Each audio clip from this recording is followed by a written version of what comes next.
Hi అండి, అందరూ ఎలా ఉన్నారు? నేనైతే చాలా బాగున్నాను. మీరు ఎలా ఉన్నారనేది కామెంట్ చేసి చెప్పండి. ఈరోజు పన్నీర్ గ్రేవీ కర్రీ సింపుల్గా ఎలా చేయాలో చూద్దాం.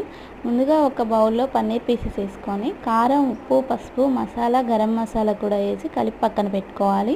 ఇప్పుడు గ్యాస్ ఆన్ చేసుకొని ఒక మందపాటి గిన్నె పెట్టుకొని దాంట్లో 2 టేబుల్ స్పూన్ల ఆయిల్ వేసుకొని ఈ పన్నీర్ పీసెస్ని అందులో వేసి వేయించుకోవాలి.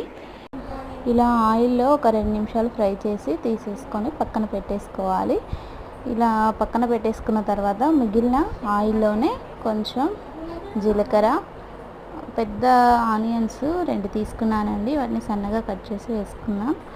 ఇలా ఆనియన్స్ కూడా బాగా ఫ్రై అయిన తర్వాత 2 పచ్చిమిర్చిని సన్నగా కట్ చేసి వేసుకోవాలి. అది కూడా బాగా ఫ్రై చేసుకోవాలి. ఇలా ఆనియన్స్, పచ్చిమిర్చి బాగా ఫ్రై అయిన తర్వాత అల్లం వెల్లుల్లి పేస్ట్ కూడా వేసుకోవాలి. దీన్ని కూడా బాగా ఫ్రై చేసుకున్న తర్వాత 2 చిన్న సైజు టమాటాలని కట్ చేసుకున్నానండి. వాటిని కూడా వేసుకొని ఫ్రై చేసుకున్న తర్వాత పసుపు, కారం, ఉప్పు, మసాలా, గరం మసాలా అన్నీ వేసుకొని కలుపుకోవాలి. ఇది కూడా ఫ్రై చేసుకోవాలి మంచిగా. ఇది కూడా ఫ్రై అయిన తర్వాత ఒక చిన్న గ్లాస్ అంతా పెరుగుని తీసుకొని దాన్ని కూడా వేసేసుకోవాలి. ఇలా పెరుగు కూడా బాగా కలుపుకున్న తర్వాత ఒక గ్లాస్ వాటర్ తీసుకొని పోసుకోవాలి.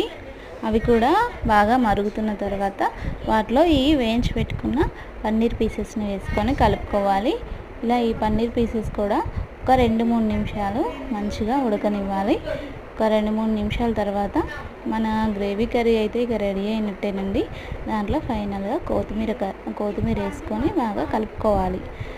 ఇంకేముంది, మన పన్నీర్ కర్రీ రెడీ అయిపోయింది. దీన్ని ఇప్పుడు ఒక బౌల్లో వేసుకొని సర్వ్ చేసుకోవడమే.